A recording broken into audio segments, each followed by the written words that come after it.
Tunamshukuru Mungu. Maandalizi yetu yanaenda vizuri kabisa. Tunajua kwamba haitakuwa mechi rahisi. Siku zote hakuna mechi rahisi kati ya Simba na Azam. Ni mechi ya dabi, kwa hiyo tunayochukulia mechi hiyo kwa umuhimu mkubwa sana. Maandalizi yetu yako vizuri kabisa. Kitu kizuri ni kwamba kila mchezaji wetu yuko kambini kwa ajili ya mechi na wachezaji wote wako tayari. Tunajua Azam wana timu nzuri sana na wana mwalimu mzuri, kwa hiyo haitakuwa mechi rahisi, yote tunayafahamu. Pamoja na ubora wao, uzuri wao na uwekezaji wao kwenye timu yao, tunahakikisha kesho lazima tupate alama 3. Japo haitakuwa rahisi, lakini tumejipanga kutoka na alama zote 3 katika mchezo wa kesho. Sawa. Nikaribishe maswali kwa mwalimu.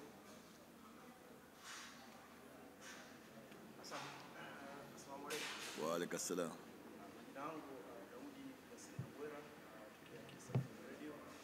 Coach, tunakwenda kukutana na mpinzani ambaye ana uwiano mzuri sana kwa swala la kujilinda.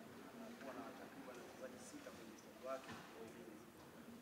Ungependelea kuwa na kiungo mwenye sifa zipi ili kuweza kukabiliana na mpinzani wa namna hiyo, au inawezekana mwenye sifa za kuwa box au la bokeria zaidi ili kuweza kupata uwiano mzuri wa kucheza mchezo? Nafikiri kama ulivyosema ni timu ambayo kiukweli inacheza kwa balance kubwa sana Azam. Kwa hiyo unapokwenda kukutana nao unatakiwa makini sana. Nani wa kucheza, nani asiocheza, kwa sababu kama unavyosema nafikiri ni swala la sisi benchi la ufundi. Tuna session leo ya mazoezi ambayo ndio itatupa mwanga kwa ajili ya mchezo wetu wa kesho. Sawa, swali la pili kwa mwalimu. Swali la pili kwa mwalimu kama lipo ama tayari mmeizika?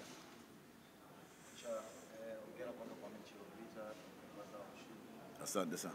Nataka nifahamu kuelekea kwenye mchezo dhidi ya Azam, lakini tumeona kwenye michezo ya nyuma Simba amekuwa akitengeneza nafasi nyingi sana lakini wameshindwa kubadilisha na kwa magoli, lakini kwenye mchezo uliopita wameweza kutengeneza nafasi nyingi na kupata magoli.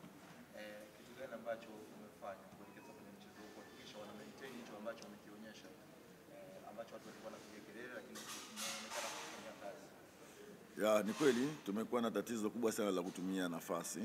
Ukiangalia game zetu za nyuma tumetengeneza nafasi nyingi sana, lakini kuzitumia imekuwa ni shida. Hata mechi iliyopita tumepata matokeo, lakini tumetengeneza nafasi nyingi sana. Kama tungeweza kuzitumia tungeweza kupata matokeo zaidi ya haya. Tumekuwa tukilifanyia kazi sana kwenye swala hilo kwenye uwanja wa mazoezi, kuhakikisha nafasi tunazozipata lazima tuzigeuze kuwa magoli. Kwa hiyo tutahakikisha kesho nafasi tunazozipata kuweza kuzigeuza kuwa magoli na kuweza kupata alama 3 katika mchezo wa kesho.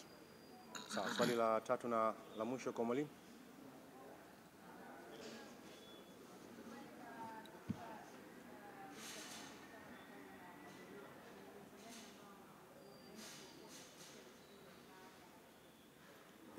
Kesho mbali ya Kamara utamkosa mchezaji Mzamiru Yasini, ana matatizo ya kifamilia, lakini tutaendelea kumkosa Hamza ambaye bado ni injured.